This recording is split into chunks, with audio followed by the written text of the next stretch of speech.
muchísimas gracias por conectaros por online con el Ateneo Escurialense. Hoy tenemos una conferencia con un contenido de arqueología, tema distinto a todos los que nos hemos referido en esta temporada online.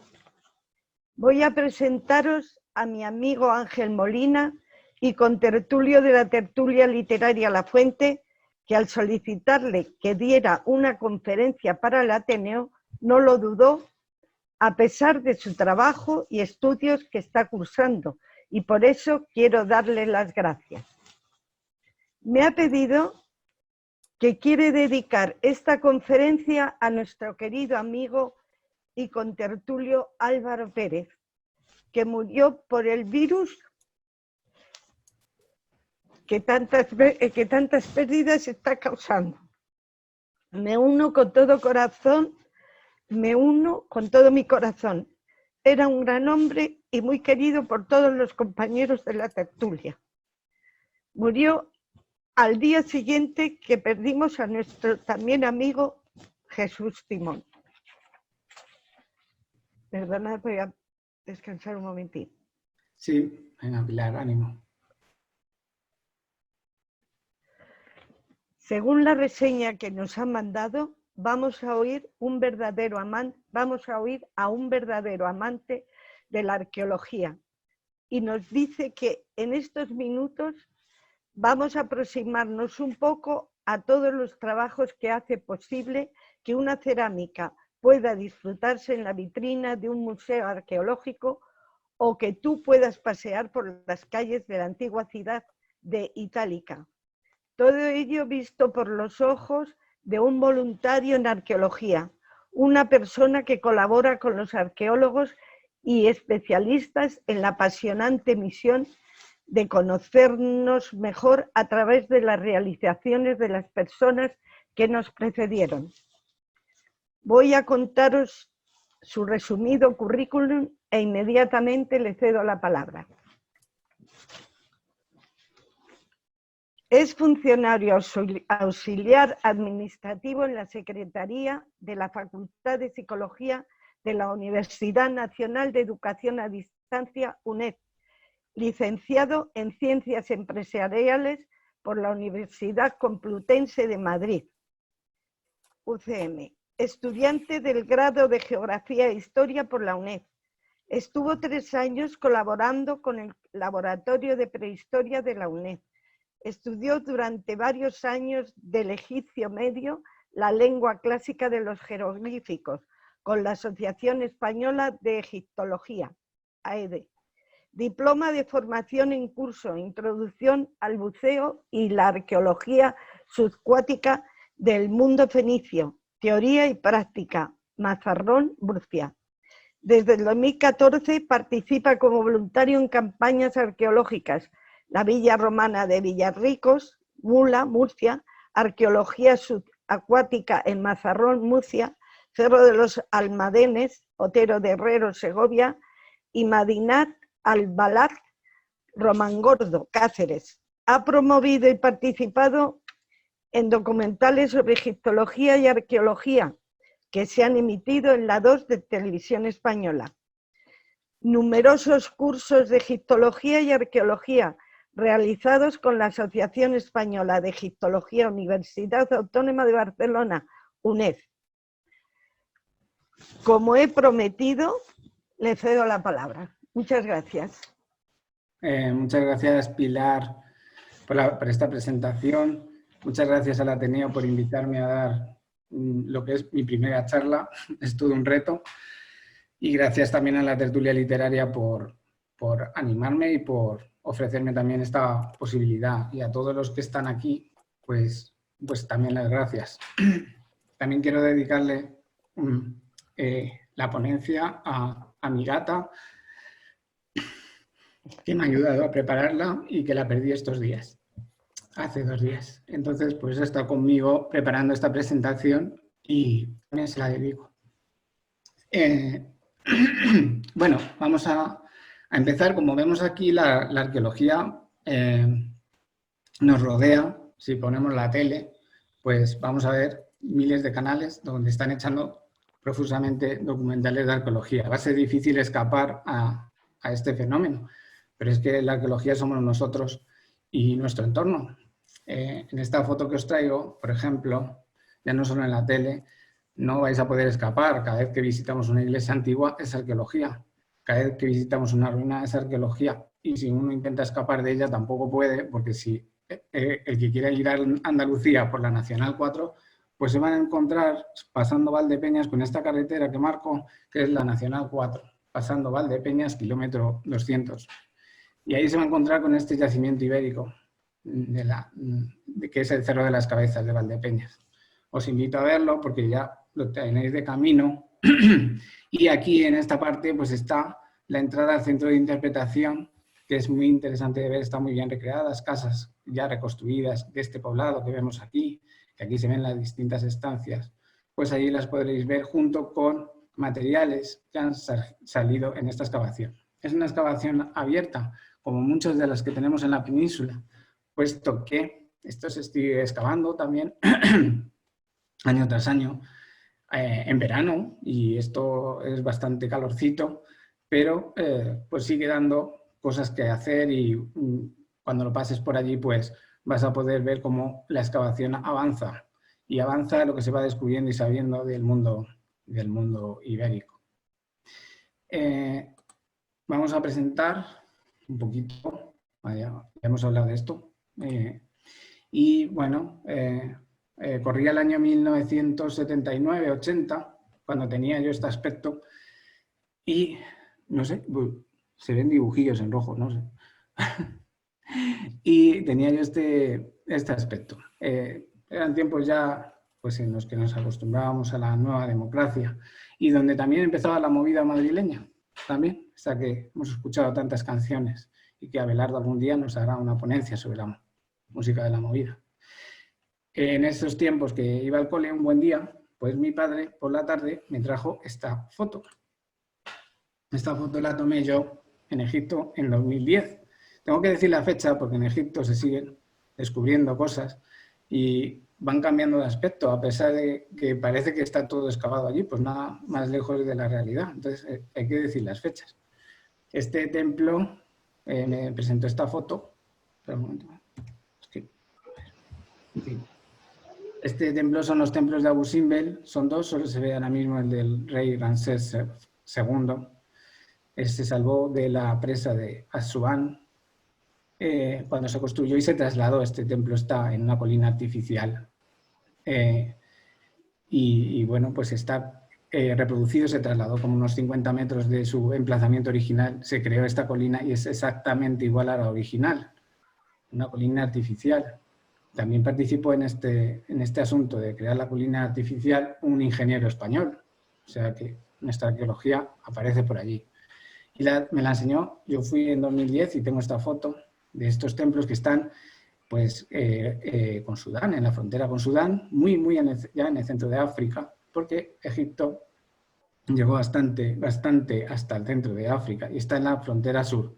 Y este templo lo creó Ramsés II para demostrar a los que se introducían, a los nubios que se introducían desde el centro de África, el poder de la monarquía real egipcia, que se encontraran con una obra de ese calibre donde se explicaba en sus paredes interiores y exteriores también lo que le podría ocurrir a los enemigos si penetraban por allí, que no era nada bueno. Sobre eso, pues, como con tantas fotos de Egipto, podríamos hablar mucho rato, pero bueno, le daremos un vistazo. También me enseñó esta fotografía, que también la tomé yo en 2010, en este viaje que hicimos, y en esta fotografía pues vemos una de las grandes pirámides de Giza. Esto ya está en el Cairo, muy lejos de la anterior foto. Pero claro, yo cuando vi eso, pues dije, madre mía, ¿quién pudo hacer esto? Unos bloques de 20 toneladas cada uno y casi 2 millones. Yo no sabía de cifras en aquella época, pero no sé, a mí me conmovió ver un asunto como este y ver esa esfinge que tenemos delante del rey Kefren. Y bueno, pues aquello me removió algo por dentro. Desde entonces me decidí, desde aquella temprana edad, vamos, a coger libros de egiptología y a seguir profundizando en los egipcios, y con ese inquietud interior pues me fui aprendiendo y aprendiendo y aprendiendo y asimilando cosas de esta civilización que algo había removido por mí dentro. Me gustaría algún día pues, poder participar allí de esos trabajos, ahora que bueno, pues he realizado todos estos estudios de egiptología, y de momento pues lo intenté, pero no ha podido ser. Algún día os podré contar, seguro, porque estudio y trabajo para eso, algunas de las experiencias que pueda vivir allí, también colaborando con ellos, con alguna misión. Pero entre tanto, tampoco me decía un buen amigo que no fuera egiptocéntrico, sino que también me fijara en otras cosas, y me sugirió que me fijara en nuestro patrimonio. Y por eso mismo, y para aprender, y en ese camino, me centré en nuestro territorio. Y en ese territorio, pues es donde he estado todos estos años. Y creo que merece mucho la pena, y ha estado y está y sigue dándome muchísimas satisfacciones. Cuando ya te digo, pues esto fue lo que me removió a que me gustara la arqueología, a que me gustara mucho más la egiptología dentro de la arqueología, ya que lleve tantísimos años, más de 15 años, estudiando en profundidad el antiguo Egipto, y también la arqueología de campo, estar en el terreno y con los materiales, es lo que más me gusta. Pero eso ya lo supe, como os decía antes en la foto, ya en el año 80, mi pasión por Egipto fue donde nació, cuando mi padre cometió el error de enseñarme estas fotos y hacer que me apasionara esto tanto. Un poco más tarde mi abuelo me regaló este libro, que es mi primera historia de Egipto, y bueno, pues no tardé nada en devorarme este libro, que habla pues de las realizaciones de todos los reyes. Era el libro de texto que usaba este profesor para dar clase, que ahora es el director de excavación del yacimiento de Sirinco en Egipto, y que sigue dando satisfacciones a la arqueología española en el extranjero. Hace poco creo que ha salido que habían, como resultado de la última campaña de Padrón, pues que habían encontrado muchísimas, más de 65 tumbas en este yacimiento, y lleva muchísimos años este yacimiento en explotación en Egipto. Así que, bueno, pues con este libro pues me metí más, y yo sé más de la historia de Egipto que de la historia de España, la verdad. Pero muy joven ya me había leído este libro. En él vemos al faraón abrazado por detrás por el dios Horus, que le da la legitimidad como rey en esta magnífica escultura sedente, que en la parte baja, aquí tenemos a Horus abrazando la monarquía, y aquí abajo vemos los símbolos del Alto y el Bajo Egipto, que son símbolos del poder real. Con esto, pues para ir haciéndome y cogiendo experiencia y aprendiendo, pues me metí como voluntario en excavaciones arqueológicas en nuestro país. Por eso, también para la realización de esta presentación, tengo que dar las gracias también a Pilar San Clemente Geijo, mi jefa en el yacimiento de Otero de Herreros en Segovia. Me ha ayudado con material fotográfico y muchas explicaciones para elaborar esta pequeña explicación. Y también a Sofía Guillot, del yacimiento de Romangordo, en Cáceres, ese poblado musulmán de frontera, y que pues también me ha cedido amablemente, y con ella he hablado, un material fotográfico para elaborar esta presentación. Y también las gracias a ambas por estas campañas fantásticas en que lo he pasado también, y por su ayuda. Por eso empecé con la Universidad de Murcia y su Escuela de Arqueología en Mula, en Murcia, y aquí fue la primera campaña en la que participé como voluntario. En este caso estábamos excavando una fábrica de aceite dentro de una villa romana.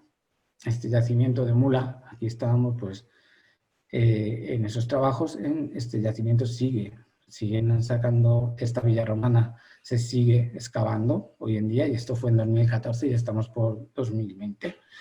Y hay muchísimo todavía que excavar en este yacimiento, y fue la primera vez que fui a una excavación de campo. Y bueno, pues también estuvo pues muy interesante, donde empecé los primeros rudimentos en la arqueología de campo y a formarme en el campo. Esto se excavaba entre julio y agosto en Murcia y bueno, pues para que veáis, aquí se ve un poquito del equipamiento que usamos en arqueología, en este tipo de yacimientos. Teníamos que tener cierto cuidadito con el calor, aunque nos ponen toldos muchas veces, pero aún con los toldos pues es duras a veces las condiciones en las que nos movemos en estos casos. Luego pasé al mundo subacuático también. Aquí salgo, estábamos en otra campaña, en la siguiente que emprendí, y fui a excavar bajo el agua. Ya tenía un título de buceo, pero me saqué el título de buceador avanzado para esta primera campaña de prospección arqueológica bajo el agua en la bahía de Mazarrón, donde estábamos encontrando, pues viendo indicios de posibles pecios que pudiera haber. Aquí salimos con la cinta métrica que vemos aquí al lado y revisando el fondo marino palmo a palmo, buscando indicios en superficie de materiales o alguna otra pista que nos pudiera ayudar a encontrar esos posibles hundimientos de pecios antiguos. Lo que vemos, esas plantas que vemos ahí, son Posidonia oceanica, nuestro pulmón. O sea que en la bahía de Mazarrón goza de buena salud y la tenemos que conservar. Y es un sitio precioso. Para mí el mundo subacuático ha sido muy, muy importante. Me parece que ha sido muy, muy satisfactorio y muy especial porque las condiciones en las que se excava ahí abajo pues son muy diferentes en tierra. Aparte que el buceo es un deporte de riesgo y para poder excavar ahí pues hay que tener una buena condición física y tener otros requisitos físicos, fisiológicos para poder emprender esta actividad. Pero realmente fue muy satisfactorio, es dura físicamente, se hacen dos campañas, dos inmersiones al día por la mañana y luego se tiene el laboratorio por la tarde, ¿vale? Entonces, pues se empieza temprano, como a las 8 a excavar bajo el agua y se acaba sobre las 12 de la mañana. Hay que cambiar botellas y más. El mundo subacuático también en la carta arqueológica, tanto de Alicante como de Murcia, como las costas gallegas. Tenemos una de las costas más ricas en arqueología subacuática del mundo. Hay muchísimos barcos ya localizados y que habría que excavar, pero decenas de ellos ya localizados. En el mundo subacuático sacar estos barcos es muy, muy caro. En el Museo Arqueológico de Cartagena, en el Museo Nacional de Arte Subacuático, está ya el Mazarrón 1, es un barco fenicio completo que es extraído del agua, el único que se ha podido encontrar completo en el mundo, y el Mazarrón 2 está pues en vías de ser extraído también, ¿vale? Que es otro barco fenicio que está localizado y que también parece ser que se va a extraer del agua. Y bueno, pues es un medio en el que te escuchas mucho, es completamente silencioso y en el que trabajas con compañeros por medio de signos, pero se puede dibujar con un lápiz, con una goma. Ahí tengo como voy dibujando el fondo marino con una pizarra habilitada con papel especial, pero puedes dibujar bajo el agua con un lápiz y una goma sin ningún problema, pero en un papel especial. Pero luego pues te tienes que buscar instrumentos como esa tabla de cortar para poder fijar el papel y el lápiz aparece ahí un poco volando. Es un poco difícil de manejarse en ese medio en que todo se hace demasiado lento y te controla más el agua que tú mismo. Luego si puedo pues os cuento más, pero vamos a avanzar. Y luego la siguiente campaña pues la tenemos en la que participé, fue con Pilar San Clemente en Otero de Herreros, en Segovia. Bueno, pues conocí a Pilar y hablamos de arqueología y me embarqué en el proyecto de colaborar con este equipo de arqueólogos en Otero de Herreros, en el que aquí pues he estado 3 años colaborando con ellos en la campaña, 2 semanas, y bueno, pues aquí se nos ve un poquito con esos primeros trabajos de quitar pues eso, el material de relleno una vez que se ha desbrozado. Y bueno, y en estos 3 años, pues también ha sido muy satisfactorios allí. Y bueno, pues tiene otra manera también de excavarse muy diferente. Ya digo, la manera más especial y más diferente con respecto a los yacimientos de tierra son los yacimientos subacuáticos. Pero dentro de los yacimientos de tierra hablaremos que hay distintas maneras de trabajarlos. Esto sería, pues aquí es donde estuve también con ella y con mis compañeros, pues 3 años. En el tema, a ver. Y finalmente, pues el último en el que estuve el año pasado, en verano de 2019, fue con Sofía Guillot, a la que de nuevo agradezco la ayuda, en Romangordo Cárceles, aquí se me olvidó poner que es Marinata Albalat, es el yacimiento que está en Monfragüe, en Romangordo, está muy cerca de la central nuclear de Almaraz, está a orillas del Tajo y es un poblado musulmán. Y bueno, también es un yacimiento que lleva muchos años de trayectoria. Y bueno, pues con este equipo que también trabaja la Universidad de Lyon y demás, pues también me decidí a cambiar de época. Había empezado con el mundo romano, luego había ido a la arqueología subacuática, volví un poco al mundo romano con Pilar en Otero de Herreros y quería cambiar un poco de época y ver cómo trabajaban otros equipos y seguir aprendiendo, y me embarqué con Sofía en este yacimiento que ya era excavar en el mundo musulmán. Y bueno, pues hacen las cosas de otra manera, pues también los musulmanes construyendo diferentes a los romanos, y también pues encuentra uno otras evidencias materiales diferentes que llevan otro tratamiento. En cuanto pues tenemos un patrimonio pues muy rico y muy diferente. Por ejemplo, aquí tenemos las cuevas de Altamira, en el que tenemos ya una habitación antigua. Esto es en el Paleolítico.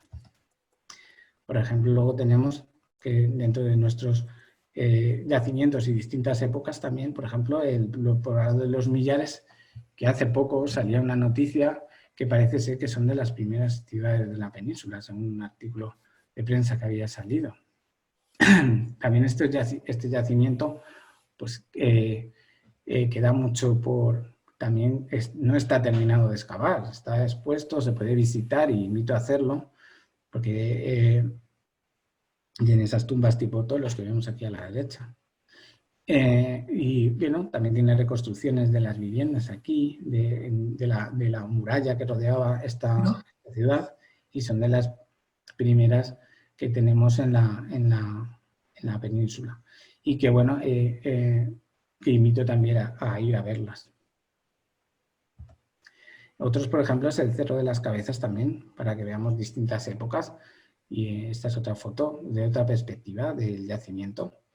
Cuando yo pasaba hace muchos años, había muy poco excavado de aquí, se veía muy poquito. Y ahora podemos ver la cantidad de espacio que ya está excavado, pero era muy poco al principio, se veía poquísimo. Y ahora, sin embargo, pues se ve una buena extensión excavada. Y eso en tierra es muchísima cantidad de tierra y de trabajo para poder sacar a la luz todas esas estructuras y de muros, y para vaciarlos y estudiar y encontrar, por ejemplo, el suelo. Eso es un gran trabajo.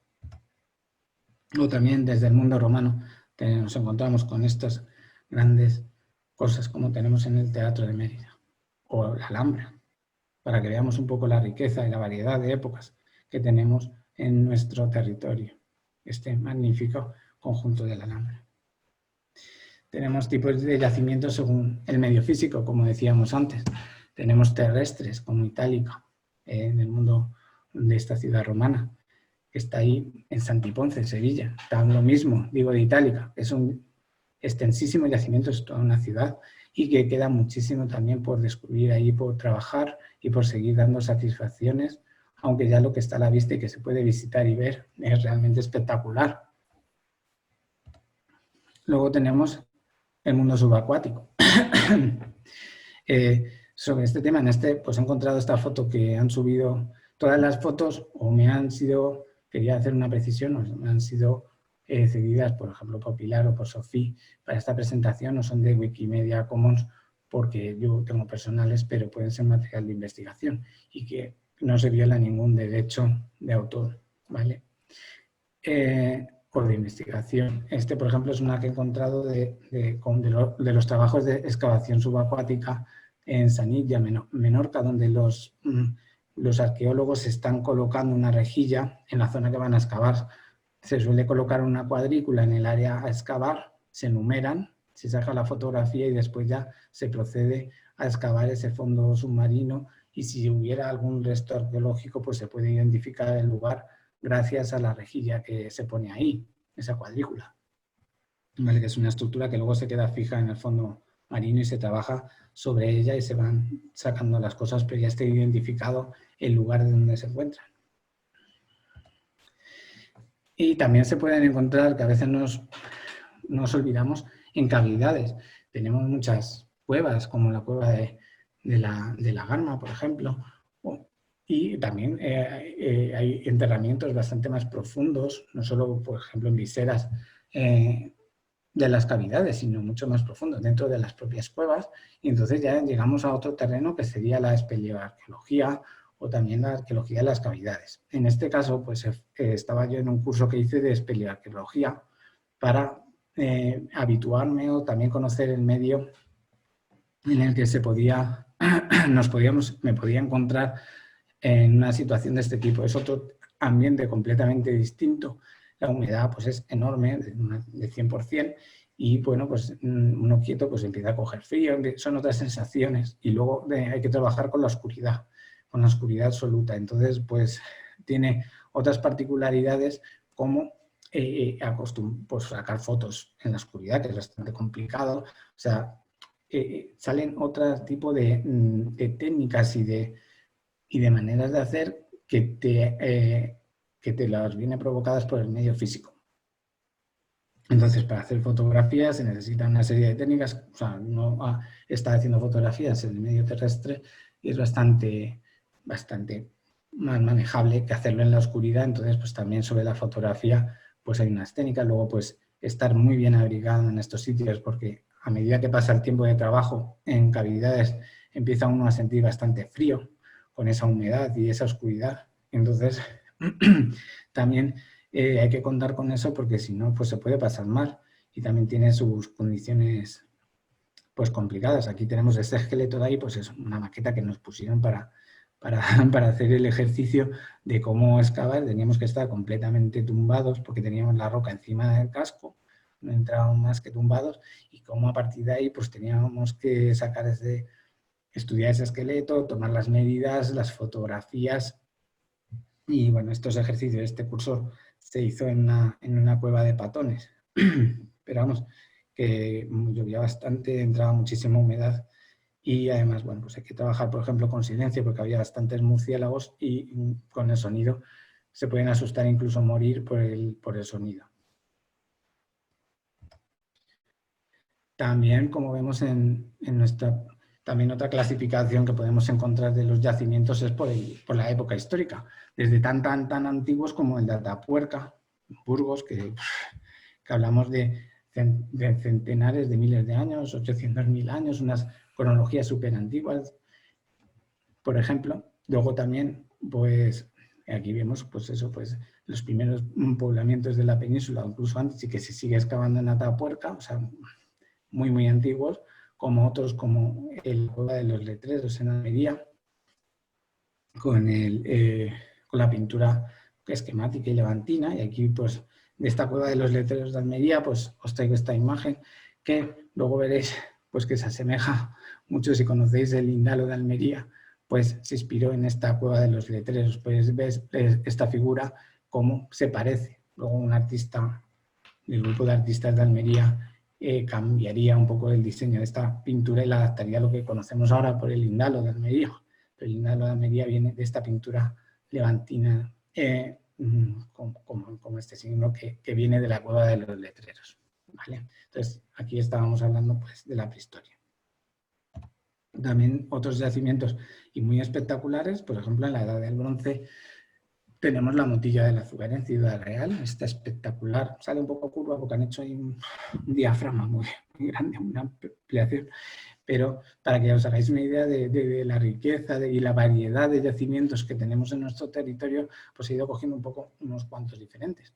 Por ejemplo, este de la Motilla del Azuer, pues también es espectacular y que os invito a visitar. También es visitable. Otro que también se sigue excavando, aunque lo que puedes ver es espectacular, pero se siguen haciendo excavaciones, es el yacimiento romano de Segóbriga, de época romana, o de época musulmana también. Tenemos la Alcazaba de Almería, por ejemplo. Aquí la vemos, espectacular, está muy bien conservada, y que también lo mismo, es otro edificio, otra construcción, otro yacimiento que es visitable, que además es gratuito entrar, y además pues se sigue excavando año tras año. O sea, que sigue dando cosas y los arqueólogos siguen trabajando sobre él. Aparte de la época musulmana, ya que tenía el yacimiento de Madinat al-Balat en el que estuve, pues también digo que es de época musulmana, este poblado musulmán, pues también podríamos añadirlo aquí.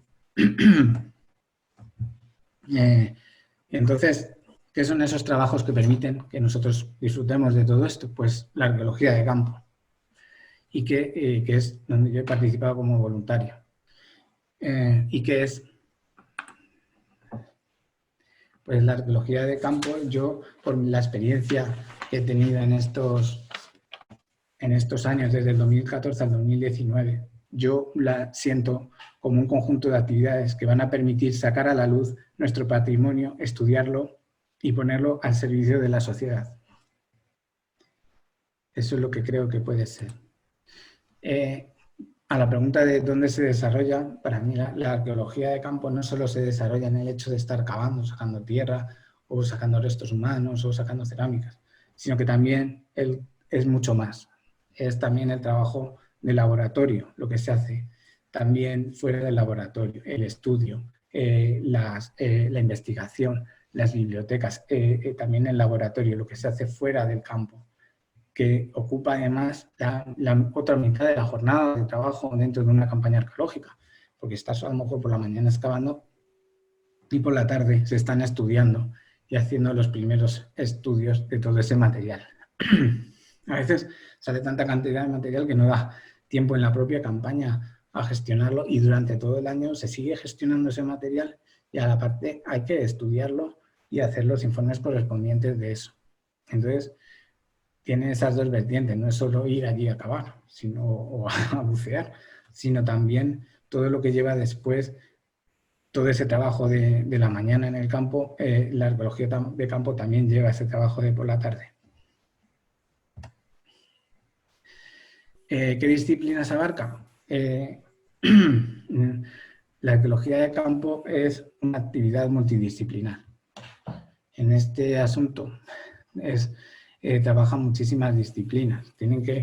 Esto lleva labores de arquitectura, de topografía. Se necesitan arquitectos, topógrafos, biólogos, antropólogos, zoólogos, grandes documentalistas y archiveros, restauradores.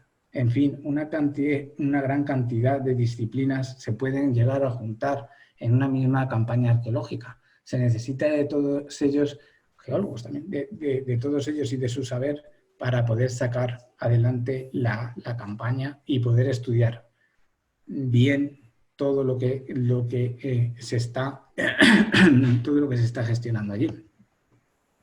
Entonces se necesitan muchísimos especialistas de muchas disciplinas para poder aprovechar todo lo que se está obteniendo del yacimiento. Por tanto, de esa tarea multidisciplinar, se puede decir que la arqueología de campo es una tarea de mucha complejidad, en la que se necesita mucha interacción entre los miembros del equipo y muy buena comunicación, y contar con todos ellos, y que todos ellos son importantes, ¿de acuerdo? Y se necesita de sus conocimientos, porque una persona sola no puede abarcar todos los conocimientos que se necesitan para poder analizar todo lo que se está obteniendo en la campaña. y se necesitan de todos ellos, de su saber, para obtener unos buenos resultados y poder sacar partido de lo que se está haciendo allí. Por lo tanto, es de mucha complejidad. Antes de empezar una excavación, pues encontramos la tarea de la prospección arqueológica, que es encontrar ese yacimiento o plantearse la realización de una excavación arqueológica. Para ello tenemos, por ejemplo, es necesario hacer una buena topografía del terreno. Aquí Sofía me envía una imagen topográfica que ha obtenido del yacimiento de este poblado musulmán de Madinat al-Balad, que está a orillas del Tajo, el río Tajo.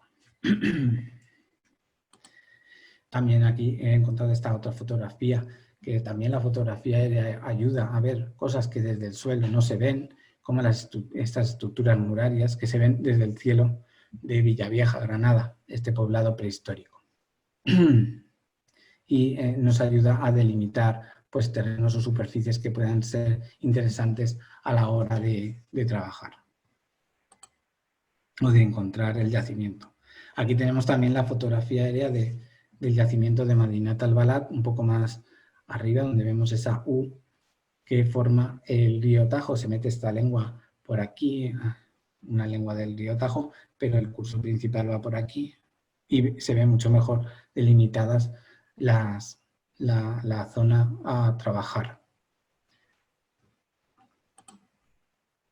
Otras herramientas que nos ayudan en la prospección arqueológica es el LIDAR. En este caso, pues, el LIDAR va por láser, por pulsos de láser que devuelven, cuando chocan, se refleja la onda de choque con la superficie. Y en este caso, por ejemplo, en la primera fotografía vemos un LIDAR, la imagen que ha tenido un LIDAR que ha sido montado en un coche, él dispara haces del láser y devuelve, da la distancia con lo que se encuentra, y con la distancia que da los rebotes del láser, pues va dibujando en superficie lo que va encontrando.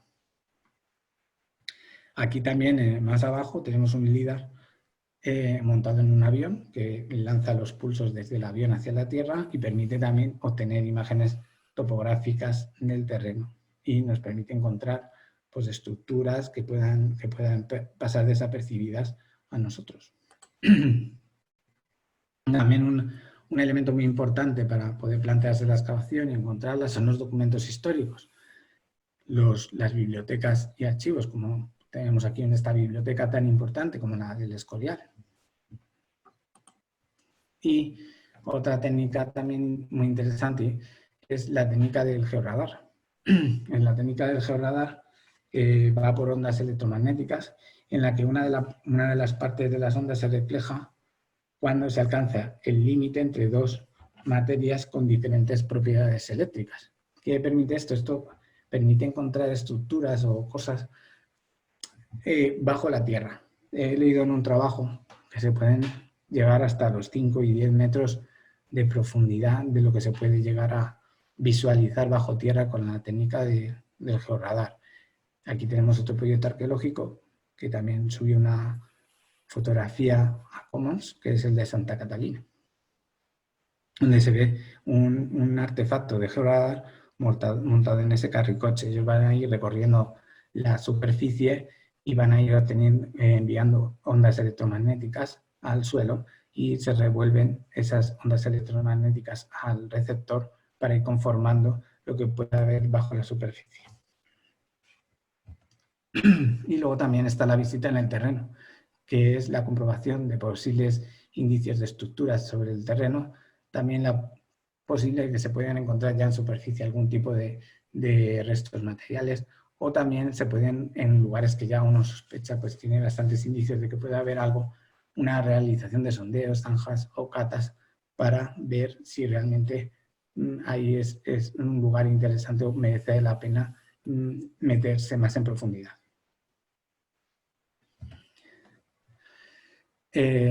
Bueno, pues nos metemos ya en la excavación.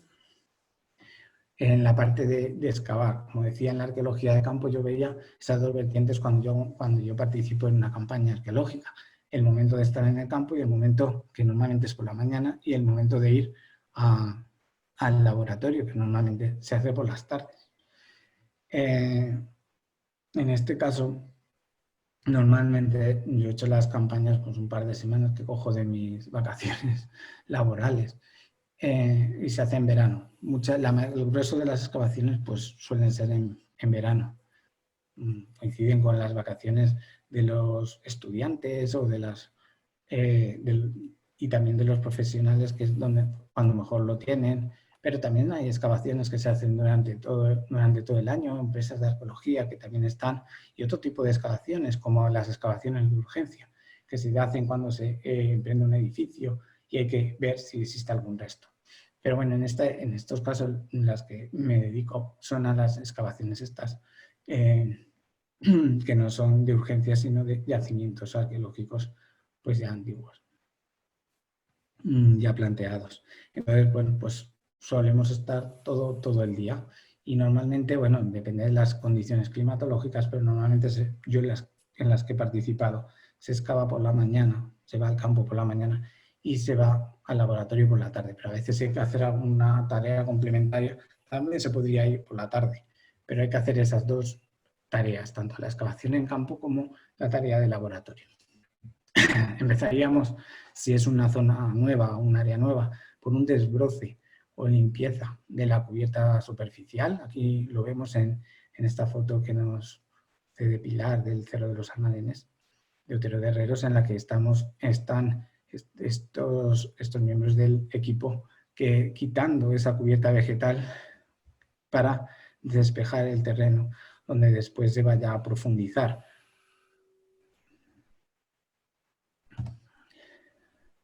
También tenemos en esta fotografía una fotografía inicial del área a excavar.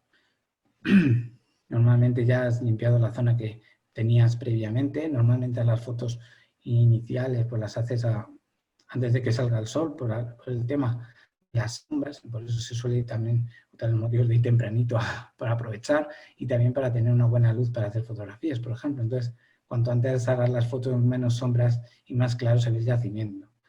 Y además está limpio del día anterior, con lo cual pues hay que darle un repaso antes de la foto, pero la tomas limpio la zona a excavar, la dejas, ya está limpia y hacer la primera fotografía antes de emprender trabajos en ese área. Otra de las cosas que se suele hacer al principio del día es la instalación del nivel, que es este artefacto de aquí, o una estación total, que es un aparato de topografía mucho más avanzado, ya funciona, pero para tomar los desniveles de la zona a excavar. Una parte importante cuando uno llega es tomar puntos de referencia de tu área a excavar y dar los desniveles con respecto al nivel que tenemos aquí. Entonces, este artefacto permite conocer los desniveles de las zonas en las que estás. Entonces, con ello, uno se coloca en varios sitios de la cuadrícula, obtenemos los números y así podemos luego también pasarlos a topografía y conocer el desnivel del área.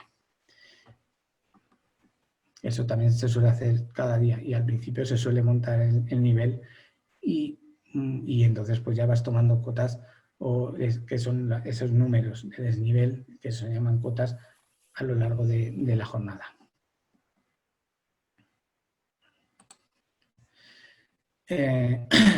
También vamos a ver cómo pues hay dentro de las tareas de excavación, ya cuando uno se pone con los instrumentos, pues vamos a ver cómo pues aparecen tareas como cribar tierra para encontrar con distintas luces, con distintas aberturas de esa criba, dependiendo de lo que busquemos, para ya afinar más restos muy pequeños, por ejemplo, microfauna, ¿no? o determinados, por ejemplo,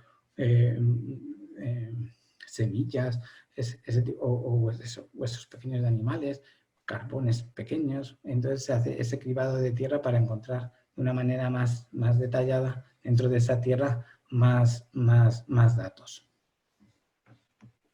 Y luego ya pues tenemos aquí pues ya una jornada de inicio de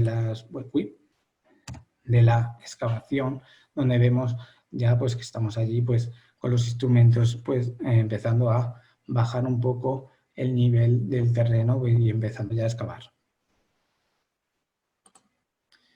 Aquí, por ejemplo, vemos otra tarea, por ejemplo, en esto que es un poco, en la anterior que veíamos, que era la extracción un poco de ese terreno de relleno, que es pues, un poco más, se pueden usar picos y demás, pues cuando ya te encuentras materiales tienes que ir a una cosa un poco más fina y se usan otro tipo de instrumentos para no tener que romperlos. Por ejemplo, aquí viene esto, lo que decía Pilar, pues la extracción cuidadosa de una cerámica incrustada en el muro. Ahí viene un poco cómo es. Ya para este tipo de cosas se utilizan otro tipo de instrumentos. Igual que también depende un poco de qué yacimiento estemos para usar unos instrumentos u otros. En este, por ejemplo, o por ejemplo el de Mula, que era romano, o está sacando, por ejemplo, un muro, se pueden utilizar picos, palas y material un poco más fuerte para sacar una gran cantidad de tierra.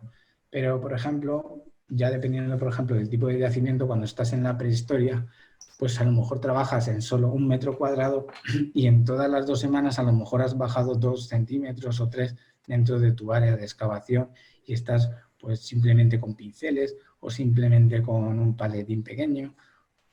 Se excava de otra manera que si, por ejemplo, estamos pues sacando muros o sacando estructuras, por ejemplo, en un yacimiento romano. Ya también depende de la época. Para excavar de una manera u otra, ya la arqueología subacuática es completamente diferente. Pero también, dependiendo de los materiales que uno se va encontrando, también tienes que ir utilizando y cambiando la manera de excavar. Aquí pues no se comprende meter un pico, sino que ya tienes que ir metiendo otro tipo de instrumentos mucho más finos para tener cuidado y el mayor cuidado posible en la extracción de la pieza. También, por ejemplo, otro de trabajo fino, como vemos a esta chica, está yendo a un enterramiento infantil que se hizo dentro de esta ánfora romana, en donde está pues con un pincel, con mucho cuidado y poco a poco extrayendo la tierra en ese vaso del relleno de esa ánfora funeraria.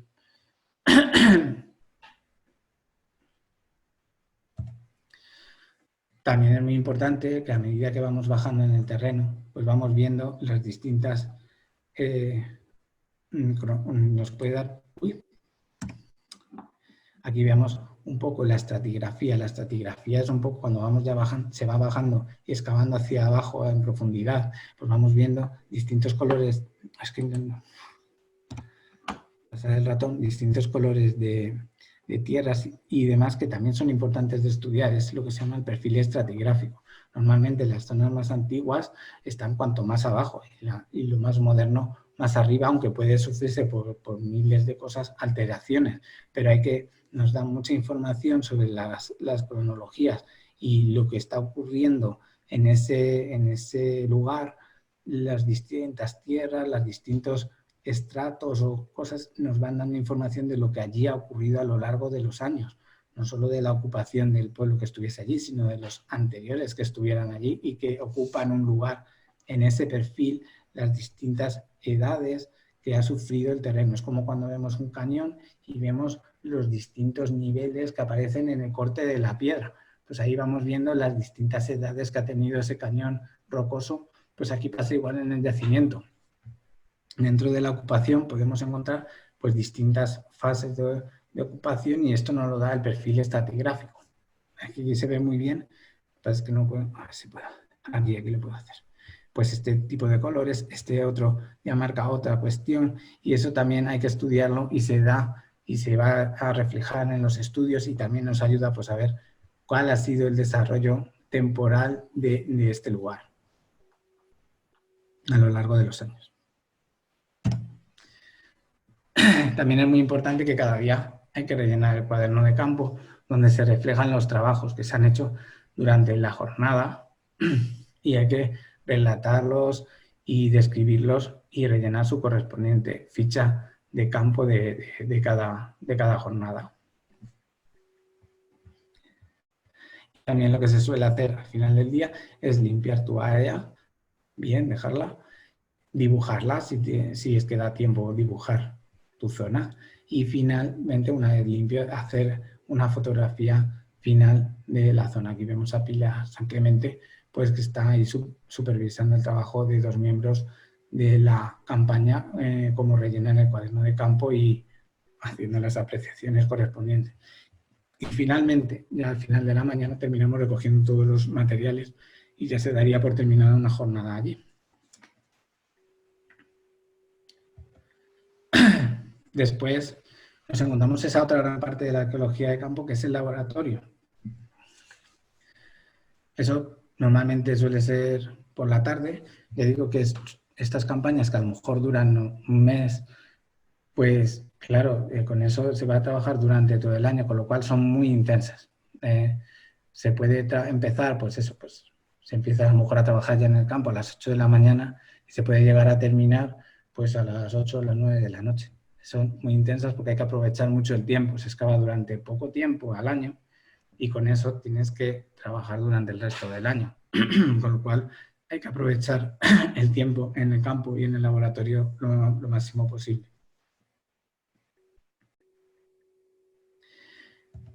En el laboratorio, una vez que llegamos allí, pues vamos a llevar todos los materiales que hemos encontrado en su debido lugar al laboratorio y todo lo que hemos recopilado. Y aquí, por ejemplo, pues tenemos un conjunto cerámico.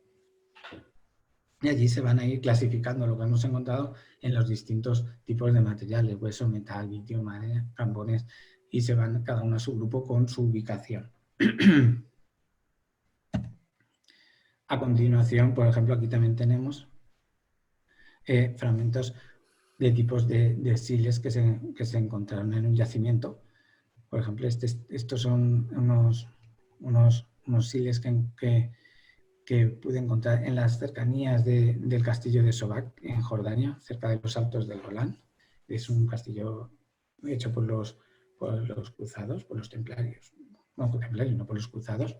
Y encontré estos fragmentos de siles y me di cuenta que muchas de las piedras de los muros del castillo están fabricadas con este siles, de este color marrón, que me llamó muchísimo la atención. Y es que habían, pues eso, me daba la evidencia de que habían hecho también cogido material cercano al propio castillo, pero que era muy vistoso de ver estas bonitas vetas de castillo, con lo cual también nos ayudaba. Otro tipo de restos que podemos tener, pues por ejemplo, son restos de talla lítica prehistórica, como estos que tengo aquí, de cuarcita, donde pues también nos van a dar información, las formas de tallar estas piedras. Nos pueden ayudar incluso a datar el yacimiento por la manera de tallar, de la talla que tienen. Y también se estudia su tamaño, cómo han sido tallados, la forma que tienen, las dimensiones son importantes para ver si un fragmento de talla es muy grande, es porque a lo mejor el núcleo o la gran piedra se llevó a la cueva, y si son pequeñas es que a lo mejor esa gran piedra se talló primero en el lugar de origen y luego se llevaría a la cueva. Por eso todo es importante estudiar, incluso pues, las dimensiones de estos fragmentos o la manera de hacerlos. También, por ejemplo, tenemos aquí, pues, se lava la cerámica y una vez lavada y una vez que está seca, se procede a darles un número y a catalogarlos. Es lo que están haciendo aquí mis compañeros de Madinat al-Balad. Como veis, pueden salir una cantidad ingente de restos, todos se estudian, se clasifican y una vez lavados, clasificados, se les da un número de inventario que se aparecen ahí, esas marquitas blancas que aparecen por aquí y con su número. Y luego se introducen en una base de datos informática, donde a la vez que se introduce su número se describe la pieza, se la mide y se la describe. Y eso con cada uno de los fragmentos, como veis en Madinat al-Balad, pues, y como ejemplo, la gran cantidad, esto es solo cerámica, no, aquí solo vemos cerámica, pero también hay una gran cantidad de metal y de restos de fauna que aquí no aparecen en esta imagen, pero que también hay que hacer lo propio con ellos. Y vemos la cantidad de fragmentos de distinto tipo y de distinta categoría que aparecen en el yacimiento. Por tanto, es un trabajo grande. Esto es después de excavar ya por la tarde. Aquí tenemos otra vista, que otra cosa importante que se hace también es la restauración. Los restauradores también son muy importantes y la labor de restauración es muy importante. Aquí vemos pues un poco de ese trabajo de restauración. Por ejemplo, aquí cómo se han puesto algunas, se está empezando a recomponer estas vasijas, cómo se clasifican luego también las cerámicas para intentar encontrar las que cuadren, y ese trabajo importantísimo y complejo de los restauradores que van recomponiendo todos estos fragmentos que estaban enterrados para encontrarlos toda la forma y poder recomponer las vasijas, que a veces es imposible, otras veces es posible, porque es un trabajo ciertamente muy complejo. Y bueno, pues luego hay intervenciones de restauración que se hacen ahí en el mismo laboratorio, son piezas muy delicadas, o si no, luego se pueden ir trabajando poco a poco, pero a veces lleva el trabajo de meses de trabajo recomponer todas estas piezas hasta que uno las encuentra, casan y demás, y hay que mirar miles y miles de piezas para poder darle esa forma a las piezas. Aquí vemos una investigadora también que está con los materiales. Y también hablando de la restauración como otra, aquí vemos el trabajo final de restauración de una tinajilla decorada, donde los restauradores han compuesto todo lo que han podido de esta tinajilla, pero han podido reconstruir la forma que tenía originalmente, todas sus dimensiones, y han podido completar las partes que han podido de la tinajilla decorada, y dejando como un material de restauración, o sea, el resto, pero que se pudiera ver en su globalidad, o sea, cómo era la tinaja originalmente. También otra de las tareas que se llevan en el laboratorio es el dibujo de las piezas. He encontrado este dibujo de cerámica de las Atayuelas de Jaén, donde podemos ver pues un poco cómo es la técnica de dibujo de las piezas. El dibujo de las piezas se hace y también, bueno, se complementa, se sigue haciendo, pero ya han aparecido técnicas muy modernas, como por ejemplo con fotografía se pueden hacer, incluso con un móvil, algo potente que trate bien imagen, se pueden recomponer en 3 dimensiones las piezas cerámicas completas y se pueden girar y voltear. Pero sigue siendo importante, pues a la hora de estudiar el dibujo arqueológico se sigue haciendo a mano y haciendo los dibujos, porque sigue siendo importante a pesar de que tengamos la posibilidad de las impresoras 3D o de la fotografía 3D.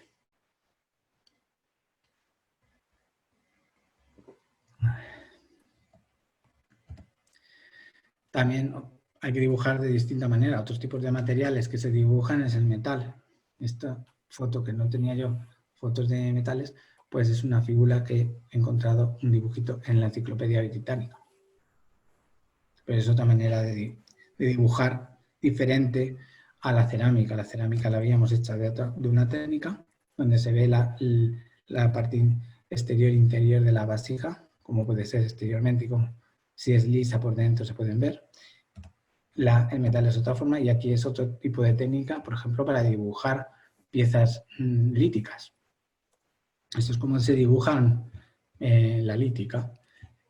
Este es una lítica del Paleolítico inferior y cómo se le da el anverso, el reverso y el perfil de la pieza es cómo se dibuja la lítica, que es otra técnica. Cada uno tiene su manera de dibujarse, pero hay que hacerlas y está dentro de esta tarea del laboratorio. Y otra tarea que se hace en el laboratorio son la fotografía de las piezas. Por ejemplo, estas son fotos que hice yo de lítica, y donde también existen unas mini estaciones de fotografía para intentar que no se pierda el color de las piezas y que sea lo más exactamente posible el color original al color, que no existan sombras y demás, y también llevan su tiempo de hacer las fotografías arqueológicas, llevan su escala para que uno sepa, esto está en centímetros, que sepa las dimensiones de la pieza. Aquí también. Y vemos cómo pues, también hay que fotografiarlas. Y en el kit de campo del arqueólogo, pues vamos a ver una serie de utensilios así por encima que podemos necesitar en el campo, por lo menos. Yo he visto así como voluntario para presentaros un poco cositas de ellos.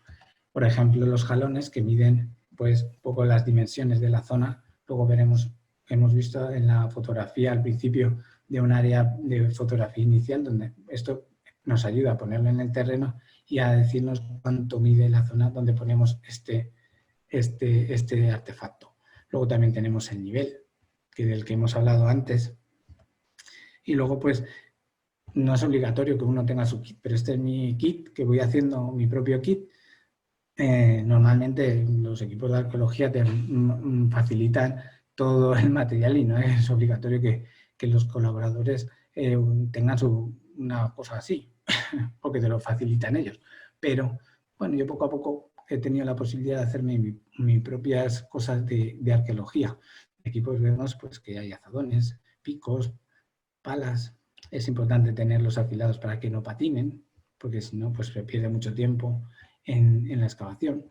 Flexómetros, que decimos metros, cinta métrica, también para cosas finas tenemos los pinceles, también las escalas que podemos poner en el propio yacimiento para hacer fotos a objetos y que se sepan realmente sus dimensiones, la plomada para conocer la verticalidad de las cosas, que a veces excavamos y salen planos inclinados muy feos y hay que dejarlos bien verticales en 90 grados.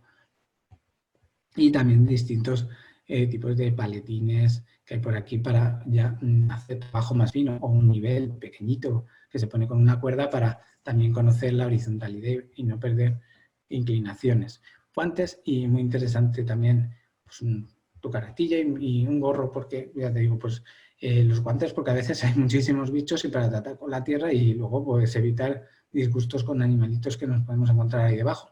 Y también tenemos nuestro gorro que hay que llevarlo porque te puedes quemar porque a veces tenemos temperaturas muy elevadas en el exterior y es muy importante no pillarse una insolación o algo. Así que os presento un poco un kit básico con algunos elementos que podemos estar utilizando y que yo los uso cuando voy a excavar. Después de todo este trabajazo que nos hemos hecho durante todo el día en la excavación, pues toca ver los resultados y después de todo este mes de trabajo más el resto de meses en los que se estudia todo este material, pues ¿qué tenemos como resultado? Pues que podemos ir a disfrutar a los museos arqueológicos de piezas como esta. Estas que traigo aquí, del Museo Arqueológico Nacional de Chipre, esta maravilla de cerámicas. O estas otras cerámicas de la cultura del Argar, que están en el Museo de Almería. Pues estas copas argáricas. Y luego salen también unos cuencos carenados ahí. También podemos disfrutar de yacimientos arqueológicos visitables. Podemos ir, como decíamos, en el Cerro de las Cabezas o Itálica, tal, de que podemos ir nosotros a verlos. Aquí traigo este ejemplo, solo uno, espectacular, también de Chipre. Cómo este yacimiento se ha excavado para dejarnos al descubierto esta maravilla de tumbas subterráneas que hay en Chipre. Y que podemos ver y conocer ya in situ y pasearnos por ellas después de todos estos trabajos. También se hacen publicaciones y trabajos de investigación. Aquí tenemos a una investigadora y miembro del yacimiento de Madinat. Y también tenemos la tarea de divulgación. Por ejemplo, esta es una jornada de puertas abiertas que se hizo en este verano de 2019 en el yacimiento que digo de Cáceres, en Madinat al-Balat, en Román Gordo. Y entre otras actividades que se hizo en la jornada de puertas abiertas para dar a conocer qué es lo que se estaba haciendo allí y de qué época era, hicimos una obra de teatro de cómo era la vida cotidiana de la población musulmana que vivía en las casas que tenéis detrás de mí ahí, y cómo era su vida cotidiana o qué tipo de cosas hacían en el poblado, y se hizo un pequeño teatrillo para que lo conocieran el público que venía a esas jornadas de puertas abiertas. Y aquí vemos una vista general del yacimiento también, con el río Tajo gigantesco al fondo. Y también vemos cómo planteamos esas jornadas de puertas, cómo planteó los arqueólogos estas jornadas de puertas abiertas. Con, por ejemplo, aquí al fondo donde marco, tenemos un yacimiento arqueológico pequeñito que montaron todo el equipo para los niños. Estaban ahí pintando cosas, estaban encontrando cosas y se les montó un pequeño yacimiento para que buscaran cosas de cómo era el trabajo de la arqueología allí. Aquí estamos también pues, los que estábamos haciendo el teatro, y también aquí pues hay otras personas del equipo que están explicando todo el yacimiento a la gente que se acerca en esa jornada. Bueno, como vemos también tenemos que pues tenemos estas zonas de lonas que vemos aquí, que llama la atención, son zonas donde no se está excavando, pero que hay que proteger por conservación. Y una cosa que me queda añadir de la restauración, que me viene a colación, es que también se hacen trabajos de restauración in situ, porque el equipo de restauración también estuvo restaurando muchos de estos muros, los estuvo rehabilitando y restaurando y consolidando para que no se vengan abajo. Y los otros, en tanto que se pueden trabajar con ellos, hay que protegerlos con estas mallas. Y bueno, dentro de esta tarea de divulgación, y ya para finalizar, está el que os habla, que lo que está haciendo es, dentro de este trabajo de divulgación, dar a conocer a todos vosotros este trabajo que me apasiona, al que dedico mi tiempo y mi estudio, y que también forma parte de la divulgación, para que lo conozcáis, para que lo améis, y que cuando vayáis a un yacimiento o veáis un museo, veáis también cómo llegamos hasta allí. Por ello, espero que os haya gustado. Muchas gracias.